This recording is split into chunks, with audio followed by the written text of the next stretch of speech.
सभा गृहमंत्री अमित शाह क्या कुछ कह रहे हैं, आपको सुनवाते हैं। बिल पर चर्चा का जवाब तो माननीय रिज्जू साहब देंगे। मैं कुछ बातें यहां रखी है, इसको मेरी समझ के हिसाब से क्लैरिफाई करने का जरूर प्रयास करूंगा। ये वक्त एक अरबी शब्द है। वक्त का इतिहास मान्यवर कुछ हदीसों से जुड़ा हुआ मिलता है, और आजकल जिस अर्थ में वक्त शब्द का प्रयोग किया जाता है, इसका मतलब है अल्लाह के नाम पर संपत्ति का दान, पवित्र धार्मिक उद्देश्यों के लिए संपत्ति का दान। मान्यवर वक्त का समकालीन अर्थ, अभी जो अर्थ हम समझ रहे हैं, वो इस्लाम के दूसरे खलीफा श्री उमर के समय में अस्तित्व में आया। एक प्रकार से इसकी आज की भाषा में व्याख्या करें तो वक्फ एक प्रकार का चैरिटेबल एंडोनमेंट है, और जहां एक व्यक्ति संपत्ति, भूमि या मूल्यवान संपत्ति धार्मिक या सामाजिक भलाई के लिए दान करता है, बिना उसको वापस लेने के उद्देश्य से, वहां वक्फ की रचना कर। इसमें दान देता है, वो शब्द का बड़ा महत्व है। दान उस चीज का ही कर्ज किया जा सकता है जो हमारा है। सरकारी संपत्ति का दान मैं नहीं कर सकता मान्यवर, किसी और की संपत्ति का दान मैं नहीं कर सकता। दान उसी चीज का किया जाता है जो हमारा है मान्यवर। इसी विषय पर ये सारा जो बहस चल रहा है। भारत का जहां तक सवाल है, दिल्ली में सल्तनत काल के प्रारंभ में मुइज़्ज़ुद्दीन घोरी के समय पर पहली बार वक्फ अस्तित्व में आया। अंग्रेजों के जमाने में 1863 के धार्मिक दान अधिनियम से चलता था। बाद में चैरिटेबल प्रॉपर्टीज एक्ट 1890 से चला। उसके बाद 1913 में मुसलमान वक्फ वैलिडेटिंग एक्ट अस्तित्व में आया। तब तक ये सारी प्रक्रियाएं चैरिटेबल एक्ट के तहत चलती थी। मान्यवर आजादी के बाद वही एक्ट को 1954 में वक्फ के केंद्रीकरण के लिए बदला गया। 95 में वक्फ न्याय अधिकरण और वक्फ बोर्डों की स्थापना की। अब ध्यान से सुनिएगा मान्यवर, वक्फ परिषद और वक्फ बोर्ड ये 1995 से आए। ये पूरा झगड़ा जो चल रहा है, आपने नॉन हिंदू को रख दिया और नॉन मुस्लिम को रख दिया, गैर मुस्लिम को रखा, वो झगड़ा वक्फ में दखल करने का है। पहले तो वक्फ में कोई गैर इस्लामिक सदस्य आएगा ही नहीं, ये स्पष्टता समझ लीजिए। ना मुतवल्ली गैर इस्लामिक होगा, ना वाकिफ गैर इस्लामी होगा। मान्यवर वहां कोई प्रोविजन नहीं है। जो धार्मिक संस्थाओं का संचालन करते हैं उसमें कोई गैर मुस्लिम व्यक्ति रखने का प्रावधान किया भी नहीं है, हम करना भी नहीं चाहते हैं मान्यवर। इसलिए जो बड़े बड़े भाषण करते हैं कि समानता का अधिकार चला गया, दो धर्मों के बीच में समानता नहीं रही, मुसलमानों के धार्मिक अधिकारों के बीच में दखल खड़ी हो जाएगी, कुछ नहीं होने वाला मान्यवर। इस दृष्टि से देखें तो 1995 तक वक्फ की काउंसिल और वक्फ बोर्ड था ही नहीं, वो तो 95 से आया। और मान्यवर ये जो भ्रम खड़ा किया जाता है कि ये एक्ट मुस्लिम भाइयों के धार्मिक क्रियाकलापों के अंदर, उनके दान की हुई संपत्ति के अंदर दखल करने का है, ये बहुत बड़ी भ्रांति फैलाकर माइनॉरिटी को डराकर अपनी वोट बैंक खड़ी करने के लिए किया जा रहा है। मान्यवर, कहां पर गैर मुस्लिम सदस्य रखे जाएंगे? परिषद में और वक्फ बोर्ड में। उसका काम क्या है? उनका काम धार्मिक क्रियाकलापों को कुछ चलाने का नहीं है। वो शुद्ध रूप से वक्फ का जो कानून, दान के लिए किसी ने दी हुई संपत्ति, उसका एडमिनिस्ट्रेशन अच्छे से चल रहा है नहीं चल रहा है, कानून के हिसाब से चल रहा है नहीं चल रहा है, या तो दान जिस चीज के लिए दिया गया, इस्लाम धर्म के लिए दिया गया, गरीबों के भोजन के लिए दिया गया, गरीबों के उद्धार के लिए, वो उद्देश्य के लिए इसका उपयोग हो रहा है नहीं हो रहा है, इसका नियमन करने का काम है। मान्यवर, अब मैं इसको मान्यवर बाकी सारे धर्मों के साथ कंपैरिजन करते हैं और कहते हैं दखल किया है। मैं उसको स्पष्ट करना चाहता हूं। मान्यवर, वक्फ जो है वो हमारे यहां ट्रस्ट एक्ट है, इसमें ट्रस्ट है। तो ट्रस्ट के अंदर जो ट्रस्ट को बनाते हैं वो ट्रस्टी होते हैं और एक मैनेजिंग ट्रस्टी होते हैं। वक्फ में वाकिफ होता है, वक्फ होता है और मुतवल्ली होता है। ये सारे इस्लाम के अनुयायी हैं।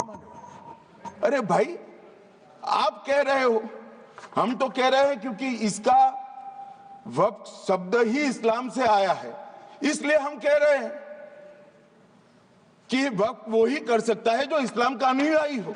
अब आप उसका विरोध कर रहे हो, तो आप तो वक्फ में भी नॉन इस्लामिक आदमी चाहते हो। मान्यवर, क्या कह रहे हैं?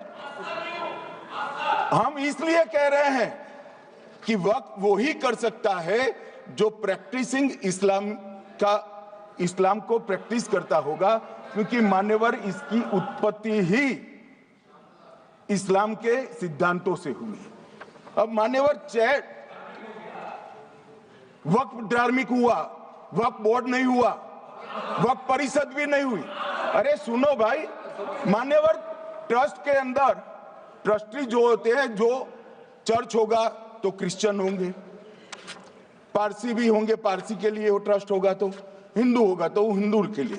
अब चैरिटी कमिश्नर हम कहेंगे कि भाई मुस्लिम क्यों आया? मुझे बताओ, चैरिटी कमिश्नर एक्ट में मुसलमान चैरिटी कमिश्नर बन सकता है या नहीं बन सकता है? उसको ट्रस्ट नहीं चलाना है, उसको चैरिटी के कानून के हिसाब से वो ट्रस्ट चले, उसकी देखरेख करनी है। ये धार्मिक नहीं है, ये धर्म का काम नहीं है। मान्यवर, ये एडमिनिस्ट्रेटिव वर्क है, और इसलिए तो फिर चैरिटी कमिश्नर हिंदू होगा तो वो क्रिश्चियनों के ट्रस्ट का कैसे देखरेख करेगा? चैरिटी कमिश्नर क्रिश्चियन होगा तो जैनियों के और हिंदुओं के ट्रस्ट का कैसे देखरेख करेगा? अब बताओ कि सारे ट्रस्ट के चैरिटी कमिश्नर अलग अलग बन, देश तोड़ दोगे आप लोग, तोड़ दोगे। हमने साहब, मैं अभी भी आपके माध्यम से, इस सदन के माध्यम से देश भर के मुसलमान भाइयों बहनों को कहना चाहता हूं, आपके वक्फ में एक भी नॉन मुस्लिम नहीं आएगा। ये एक्ट में ऐसा कोई प्रावधान नहीं। मगर जो वक्फ बोर्ड है और वक्फ परिषद है, उसका काम क्या है? वक्फ की संपत्तियां मान्यवर बेच खाने वाले लोगों को पकड़कर इसके बाहर निकालने का। वक्फ के नाम पर औने पौने दाम में संपत्तियों को 100 साल तक किराए पे देने वाले लोगों को पकड़ना है। वक्फ का जो पैसा होता है, इनकम जो घिरती जा रही है, जिसके माध्यम से माइनॉरिटी का विकास करना है, माइनॉरिटी को आगे बढ़ाना है, इस्लाम धर्म की सारी धार्मिक संस्थाओं को पुख्ता करना है। ये पैसा जो चोरी होता है ना, उसको पकड़ने का काम वक्फ बोर्ड, वक्फ परिषद करे। और मान्यवर, वो चाहते हैं कि इनके राज में जो मिलीभगत चली वो चलती रहे। ये नहीं चलेगी, ये नहीं चलेगी। और मान्यवर, मैं आज आपको बताना चाहता हूं क्या स्थिति हुई है। मान्यवर, सबने कहा, रिपीटेशन भी होगा, परंतु मैं कहना चाहता हूं माननीय कि वक्फ के 2013 में जो अमेंडमेंट्स आए, अब बिल किरण भाई का है, मगर मैं कह सकता हूं कि वक्फ का 2013 का अमेंडमेंट न किया होता तो ये बिल लाने की शायद जरूरत न पड़ती। सब कुछ अच्छा चलता था, 14 में चुनाव आने वाला था, 13 में रातों रात तुष्टीकरण करने के लिए वक्फ कानून को एक्सट्रीम बना दिया गया। और मान्यवर, इसके कारण क्या हुआ? इसके कारण दिल्ली लुटियन की 123 वीवीआईपी संपत्ति कांग्रेस सरकार ने जब चुनाव मुहाने पर थे, 25 दिन दूर था, वक्फ को देने का काम कर दिया। दिल्ली वक्फ बोर्ड ने उत्तरी रेलवे की भूमि वक्फ के नाम घोषित कर दी। हिमाचल में वक्फ की संपत्ति बताकर उस पर अवैध मस्जिद बनाने का काम किया। 250 हेक्टेयर क्षेत्रफल वाले 12 गांव पर वक्फ का स्वामित्व हो गया तब तमिलनाडु में। और मान्यवर, तमिलनाडु के 1500 साल पुराने तिरुचेंदुरई मंदिर की 400 एकड़ भूमि को वक्फ की संपत्ति घोषित कर। ये जब मंदिर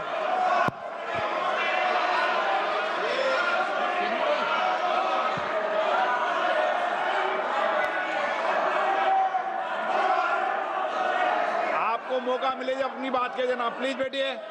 मान्यवर, कर्नाटक की आपको मौका मिले जब अपनी बात कह देना, आप भी बहुत मिसलीड करते हैं। बैठिए गृह मंत्री जी। मान्यवर, कर्नाटक की मणिपट्टी समिति का रिपोर्ट में पढ़ रहा हूं, इसमें मेरा कुछ नहीं है, खड़े मत हो जाना। ये मणिपट्टी समिति का रिपोर्ट है। 29,000 एकड़ भूमि वक्फ की बिजनेस के उपयोग के लिए किराए पर दे दी। मान्यवर, 2001 से 12 के बीच 2 लाख करोड़ की वक्फ की संपत्ति निजी संस्थानों को हस्तांतरित कर दी 100 साल की लीज पर। मान्यवर, बेंगलुरु में उच्च न्यायालय में बीच में पढ़ना पड़ा, 602 एकड़ भूमि को जब्त करने से रोकना पड़ा। विजयपुर कर्नाटक के होनवाड़ गांव की 1500 एकड़ भूमि पर दावा कर उसको विवाद में डाला और 500 करोड़ की संपत्ति जिस भूमि का मूल्य है वहां 5 स्टार होटल को महीने 12,000 रुपए के किराए से दे दिया। अब मान्यवर ये कहते हैं कि इसका हिसाब किताब न करो, इसकी देखरेख न करो। भाई, ये पैसा जो है देश के गरीब मुसलमान का है, ये गन्ना सोटों की चोरी के लिए नहीं, ये इसको रोकने के लिए। और इनके जो ठेकेदार बैठे हैं मान्यवर, ये यहाँ गरज गरज कर बोलते हैं, खुद तो समझे बगैर बोलते हैं, कुछ समझ कर बोलते हैं। उनको लगता है कि इससे हम जीत जाएंगे। मान्यवर, कर्नाटक में दत्तापीठ के मंदिर पर क्लेम किया, तालीपरंबा 75 साल पुराने एक दावे के आधार पर 600 एकड़ जमीन का दावा किया और ईसाई समुदाय की भी ढेर सारी जमीनों पर कब्जा कर लिया गया। मान्यवर, आज देश के कई गणमान्य चर्च और चर्च के समूह वक्फ बिल का समर्थन कर रहे हैं। उनको लगता है कि इसका विरोध कर हम मुस्लिम भाइयों की सिंपैथी जीतकर अपनी वोट बैंक पक्का करेंगे, उसमें कोई फायदा नहीं होगा अखिलेश। इसलिए कि 4 साल में मुस्लिम भाइयों को मालूम पड़ जाएगा कि कानून तो उनके फायदे में है। और इसके साथ ये दक्षिण के सारे जो सांसद बोल रहे हैं, अपनी अपनी कॉन्स्टिट्यूएंसी में सारे चर्च को मान्यवर नाराज कर रहे हैं, उनको पता नहीं सारे चर्च को नाराज करें। सारे चर्च ने रिजोल्व किया है कि हम खिलाफ इसका हम समर्थन करते हैं। मान्यवर, तेलंगाना में 66,000 करोड़ की 1700 एकड़ जमीन पर दावा कर दिया। असम में मोरीगांव जिले की 134 एकड़ भूमि पर दावा हुआ।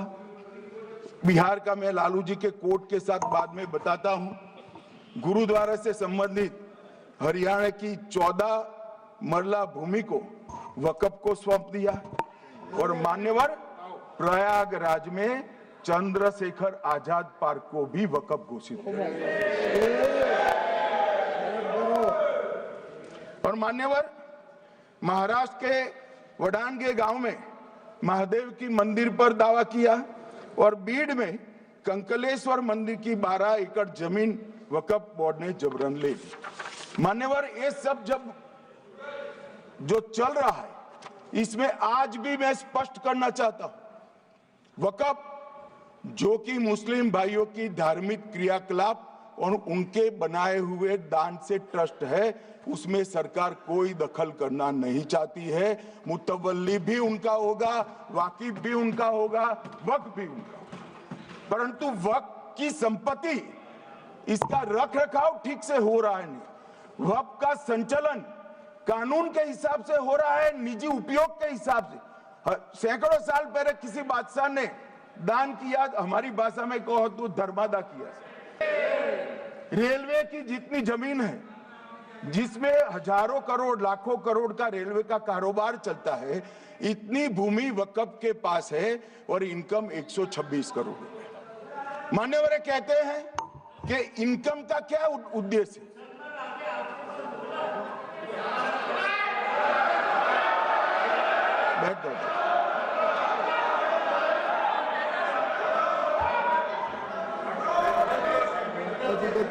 मान्यवर, मैं दादा की टेंशन समझ रहा हूं, ये बंगाल के मुसलमान भी सुन रहे हैं, तो उनको टेंशन होना स्वाभाविक है।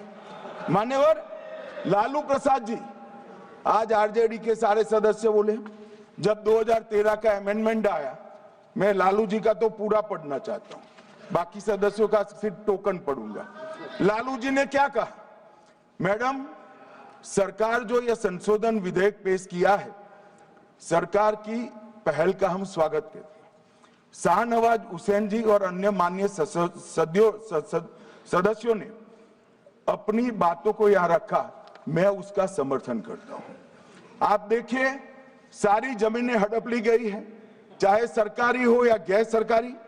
वक्फ बोर्ड में जो काम करने वाले लोग हैं, उनके द्वारा सारी प्राइम लैंड को बेच दिया गया है। पटना में ही डाक बंगले की जितनी प्रॉपर्टी, सब पर अपार्टमेंट बन गए। इस तरह की काफी लूट खसोट हुई है।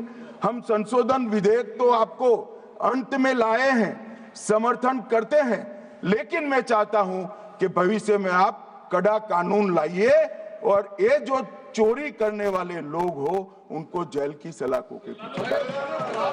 अब साहब, लालू प्रसाद की इच्छा इन्होंने तो पूरी नहीं की, नरेंद्र मोदी जी ने पूरी कर दी। ये लालू जी ने कहा था, एक कड़ा कानून लाइए।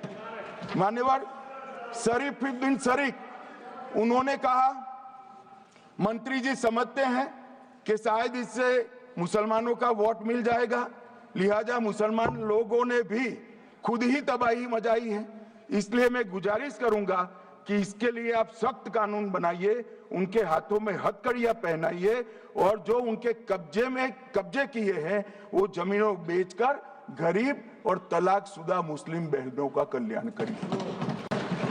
इसके बाद श्री हमीदुल्लाह सैयद लक्षद्वीप से थे, उनका भी इसी टोन का भाषण है। और मान्यवर, मैं आज की बात नहीं कर रहा हूं, 2013 का जो बिल कांग्रेस पार्टी लेकर आई, इसके विरोध में इनके समर्थकों ने जो कहा था, मान्यवर ये है। और क्या होगा भाई इससे? पारदर्शी ऑडिट होगी, आज ऑडिट ही नहीं हो रही। रिपोर्ट ऑनलाइन जमा करने की सिस्टम नहीं है, वो होगी, रिपोर्ट देनी पड़ेगी, बैलेंस शीट जमा करनी पड़ेगी, ऑडिट होगी, कैग के रिटायर्ड ऑफिसर ऑडिट करेंगे और मान्यवर पारदर्शिता आएगी। इससे क्यों डरना चाहिए किसी को?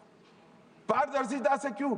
और वक्फ बोर्ड और वक्फ परिषद, इसका कोई ऑर्डर हम ऐसा नहीं लिख रहे हैं कि कोर्ट में नहीं जा सकते। आपने तो कर दिया था कि एक ऑर्डर को कोई कोर्ट में चैलेंज ही नहीं कर सकता। पूरा संविधान वहां समाप्त कर दिया मान्यवर। और मान्यवर, हम तो इसको कहते हैं कि कोई भी चैलेंज कर सकता है कायदे की अदालत में। इस देश में संविधान का राज है। ग्रीवेंसेस जिसका भी हो कोर्ट में जा सकता है। 2013 में जिसकी भूमि हड़पी, इसके ग्रीवेंसेस को भी कोर्ट के फोरम से बाहर करने का पाप एक कांग्रेस पार्टी ने किया। मान्यवर, एक अफवाह और फैला रहे, प्रोस्पेक्टिव इफेक्ट से आ रहा है।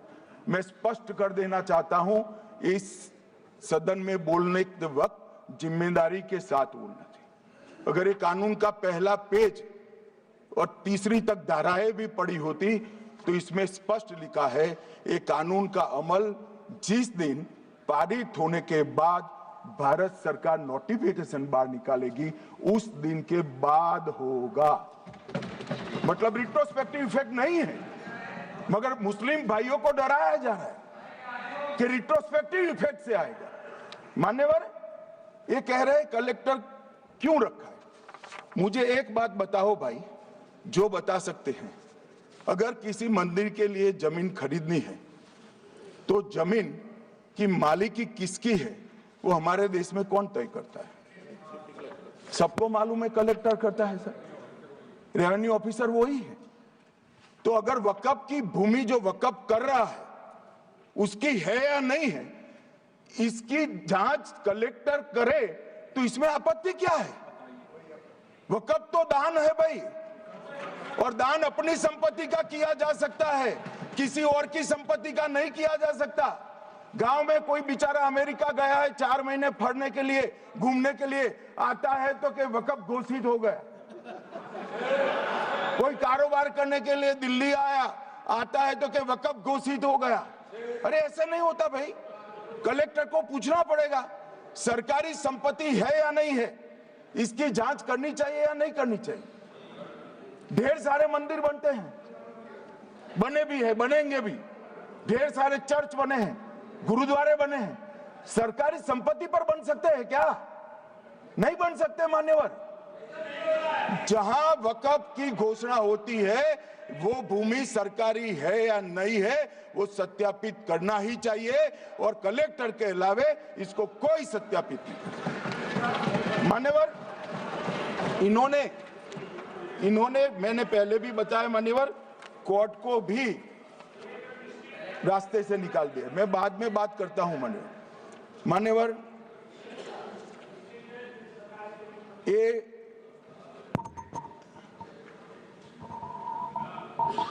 मान्यवर एक उपयोग के आधार पर वक्त की समाप्ति। मान्यवर ये कह रहे हैं कि सैकड़ों सालों से वहां प्रैक्टिस है।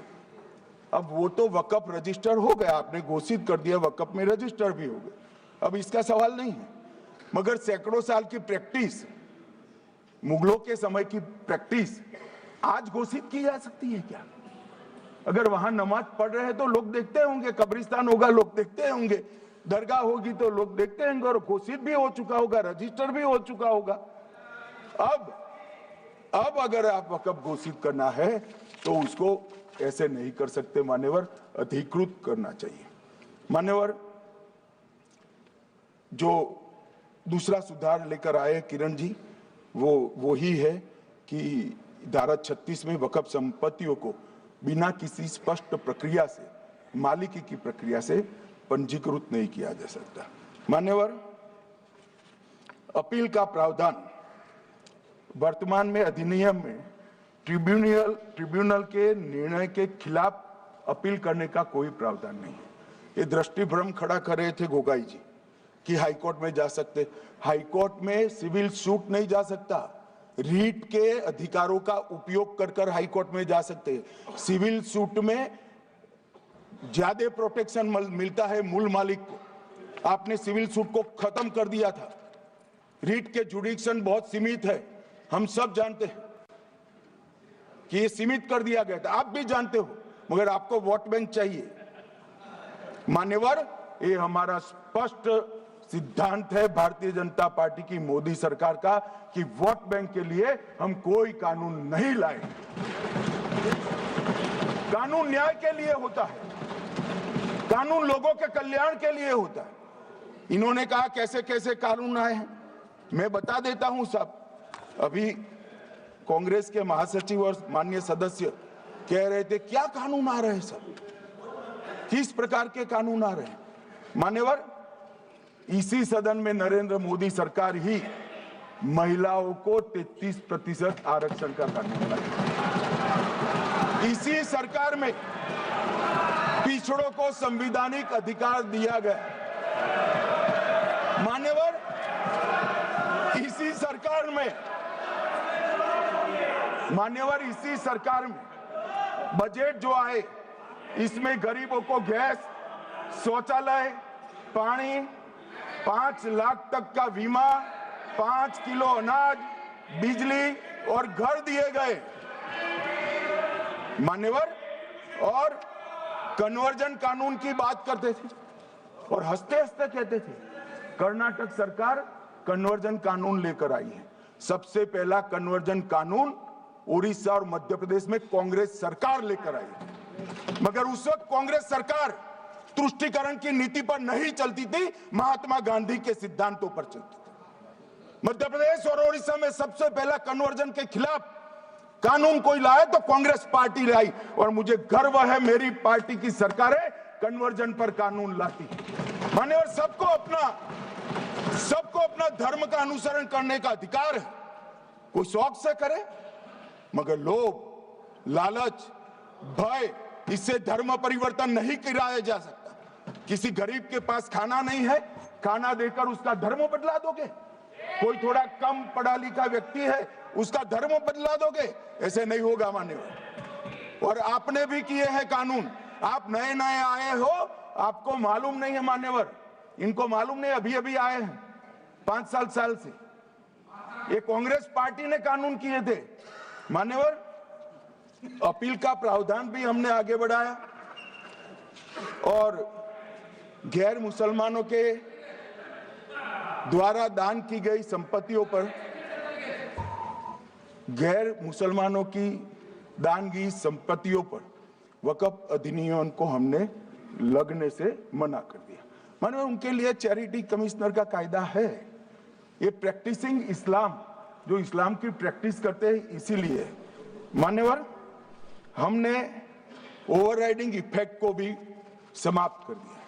मान्यवर, एक ट्रस्ट का नियमन करने का जो कानून होता है, जैसे चैरिटी कमिश्नर के कानून में कोई ओवरराइडिंग इफेक्ट नहीं है। जहां क्लासेस आते हैं वहां ओवरराइडिंग इफेक्ट होती है। यहां ओवरराइडिंग इफेक्ट इसलिए देगी कि आप जिसकी संपत्ति हड़पी जाएगी उसको कोर्ट से जाने से रोकना चाहते थे, इसलिए ओवरराइडिंग इफेक्ट जो हमने मान्यवर निकाल दिया है। मान्यवर, एक ऐसी चर्चा लेकर आए कि चर्चा नहीं हुई। मैं आपको बताना चाहता हूं 2013 में जो अमेंडमेंट बिल आया, जिसके कारण ये बिल लाना पड़ा, वो बिल में कुल मिलाकर 5.4 घंटे चर्चा हुई थी, 5.5 घंटे दोनों सदन मिलाकर। और इस बिल में दोनों सदन मिलाकर 16 घंटे चर्चा हो रही है मान्यवर, 16 घंटे। इसके अलावे हमने डिमांड किया समिति बनाओ, समिति भी बनाई, 38 मीटिंगें हुई, 113 घंटे चर्चा हुई, 284 हितधारक बनाए गए। वक्फ बोर्डों की संख्या, जो उपस्थित वक्फ बोर्ड भी हुए राज्यों के 25 हुए, राज्य सरकार के प्रतिनिधि 15 राज्य सरकारों के आए, सांसद 8 हुए, विधायक विधान परिषद 7 हुए, और अध्ययन दौरे 3 किए गए, और अल्पसंख्यक आयोगों को भी 5 बुलाया गया। ये सबसे 92.68 लाख, करीब 1 करोड़ सुझाव देश भर से ऑनलाइन आए। इसकी मीमांसा कर एक कानून बना है। आप ऐसे इसको खारिज नहीं कर सकते हो भाई, पूरी प्रक्रिया को। आप जो कर रहे हैं 5.5 घंटे की प्रक्रिया, ये बहुत लोकतांत्रिक प्रक्रिया है और हम 16 घंटे चर्चा करते हैं कि चर्चा आपके अनुरूप चर्चा नहीं हो सकती। ये सदन में हर सदस्य बोलने के लिए स्वतंत्र है, कोई परिवार की यहां चलती नहीं है। ये तो जनता के नुमाइंदे हैं, किसी की कृपा से नहीं आए हैं। मान्यवर, वो जो दिल में है, जो जनता की आवाज है, वो रखेंगे। मान्यवर, एक सदस्य द्वारा कहा गया कि ये मिसलीडिंग है कि पुराने कानून में 2013 के जो अमेंडमेंट्स थे उसमें अपील का प्रोविजन था। अब मैं कहना चाहता हूं 83(9) उसमें अधिकरण द्वारा किए गए किसी भी विनिश्चय का आदेश विरुद्ध, चाहे वो अंतरिम हो या फाइनल, इस पर अपील नहीं हो सकती। इसका मतलब अपील का प्रोविजन आपने रखा ही नहीं था। सिविल न्यायालय, राजस्व कोर्ट और अन्य प्राधिकरण, उसके अधिकार क्षेत्र पर भी प्रतिबंध लगा दिया और सरकारी अधिसूचना जो बाद में वक्फ बोर्ड और वक्फ परिषद के एडवाइस से होगी, इसको भी कोई चुनौती नहीं दे सकता। मान्यवर, मुझे ये बताओ कि अभी अभी फैशन है संविधान लहराने की। ये संविधान के हिसाब से सरकार का या किसी भी निजी संस्था का कोई भी फैसला मान्यवर कायदे की कोर्ट से बाहर कैसे हो सकता है? कोई भी फैसला हो, ये देश की अदालत वो फैसले तक रुचि नहीं रखेगी। नागरिक ग्रीवेंसेस लेकर कहां जाएंगे? जिसकी भूमि हड़प कर ली गई वो कहां जाएगा?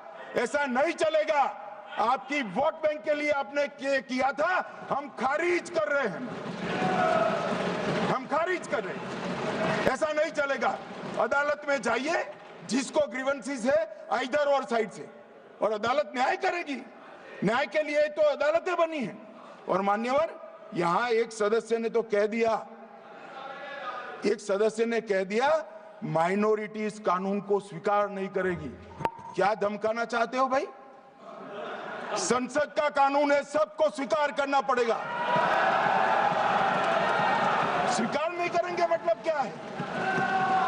कैसे बोल सकते हैं कोई हम कानून को स्वीकार नहीं करेंगे? ये कानून भारत सरकार का है, हर एक पर बंधन करता होगा और इसको स्वीकार करना पड़ेगा। मान्यवर, ये हमने तो खैर वक्फ को छेड़खानी नहीं की। वक्फ बोर्ड और वक्फ परिषद के अंदर बदलाव किया है, मगर वक्फ के लिए भी क्या क्या जजमेंट आए।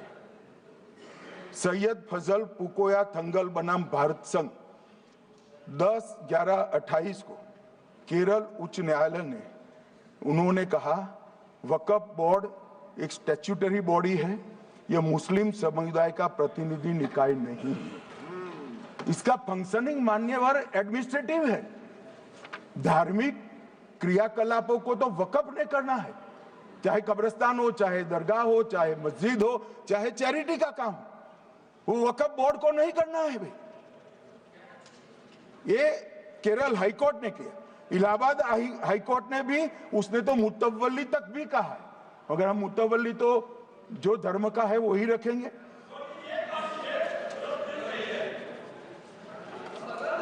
मान्यवर, इन्होंने कहा एक मुतवल्ली के कर्तव्य विशुद्ध रूप से धर्म निरपेक्ष कैरेक्टर है, मगर हम मुतवल्ली को छू नहीं सकते रहे।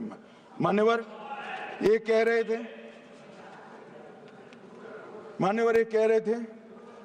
कि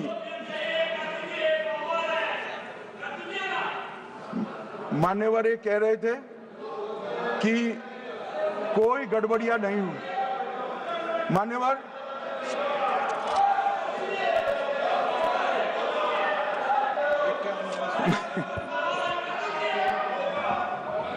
मान्यवर 2013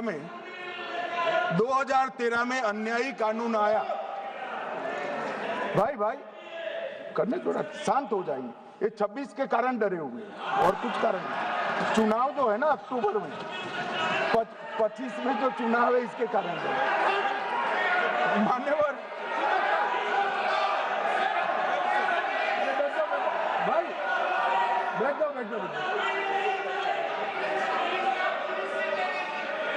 मान्यवर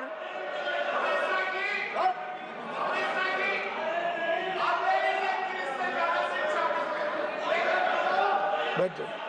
बंगाल में आकर कहूंगा ये राजनीतिक हिसाब किताब का अखाड़ा नहीं है, छाती पर ठोक कर कहूंगा ज्यादा सिखाएंगे।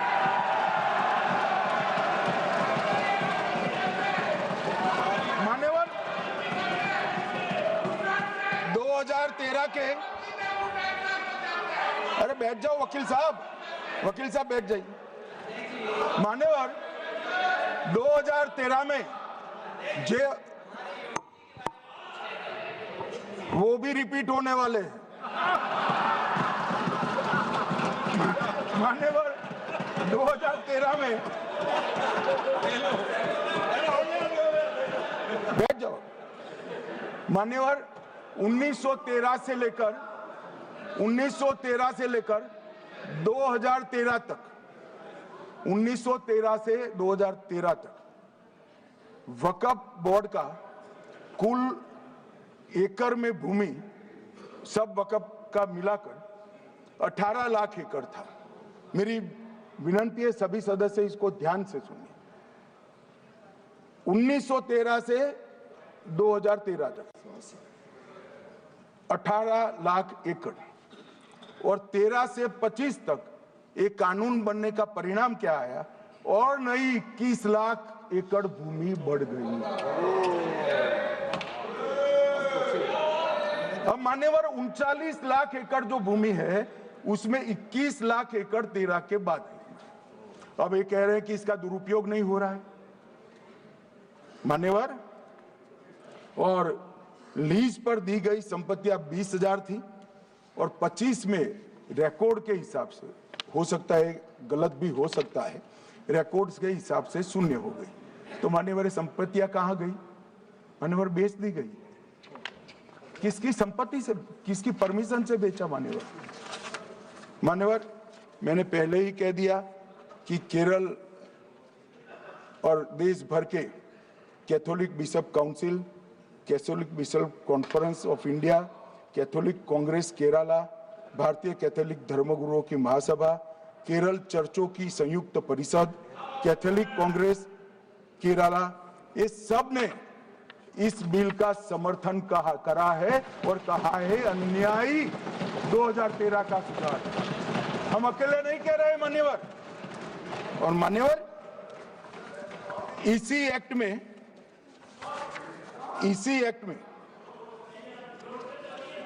हमने एक बात कही कि जो योगदान था वक्फ बोर्ड का वो 7% से घटाकर 5% कर दिया। मान्यवर अब ये जो कह रहे हैं ये मुसलमान भाइयों के हित में कह रहे हैं जिसका विरोध कर रहे हैं या अहित में? अगर 7 से 5% हमने कम किया तो ये कहां जाएगा? वो वक्फ में रहेगा। वक्फ बोर्ड का कम किया है।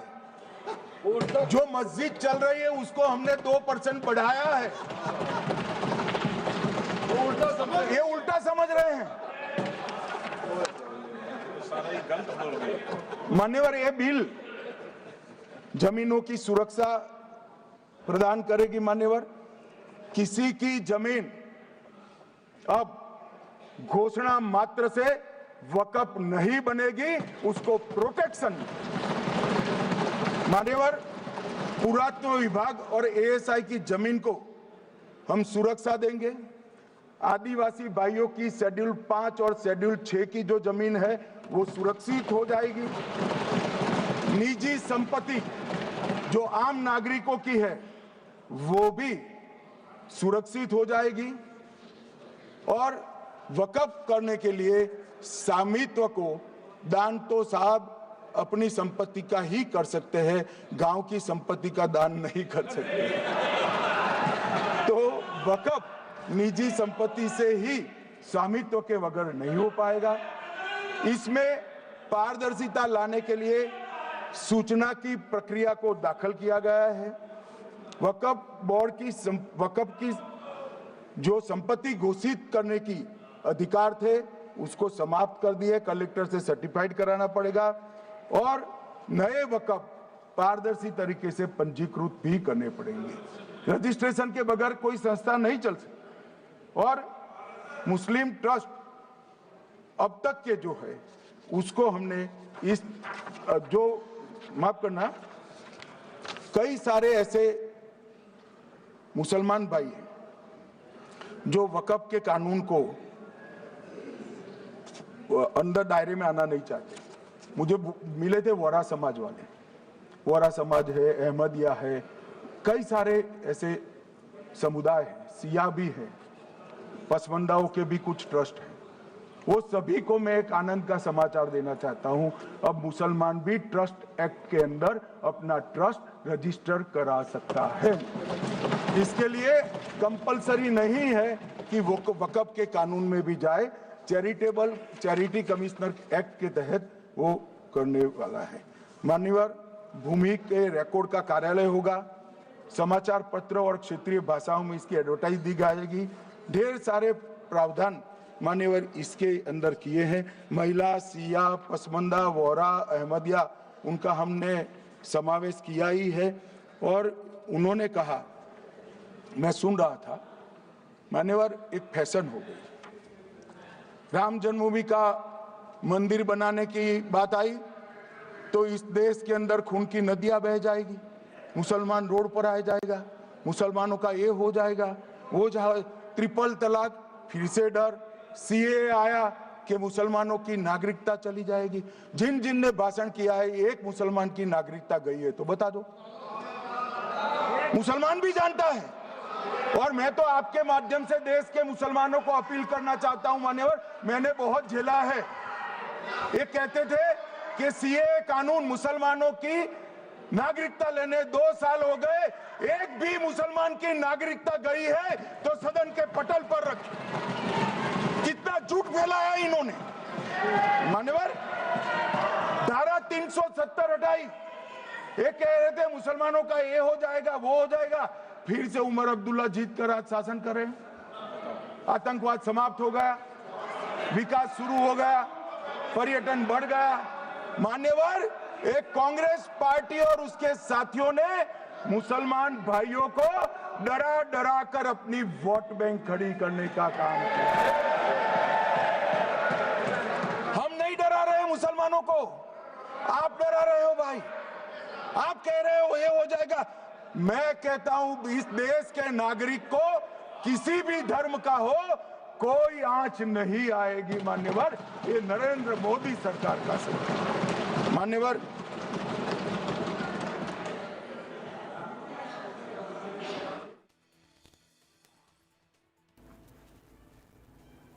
और इस बीच बड़ी जानकारी, वक्फ संशोधन बिल पर सदन में बोल रहे हैं अमित शाह। विपक्ष का विरोध वोट बैंक के लिए। यूपीए सरकार ने सरकारी संपत्ति वक्फ को दी है। आपको बता दें, वक्फ संशोधन बिल पर विपक्ष अफवाह फैला रहा है, ऐसा सदन में अमित शाह ने कहा।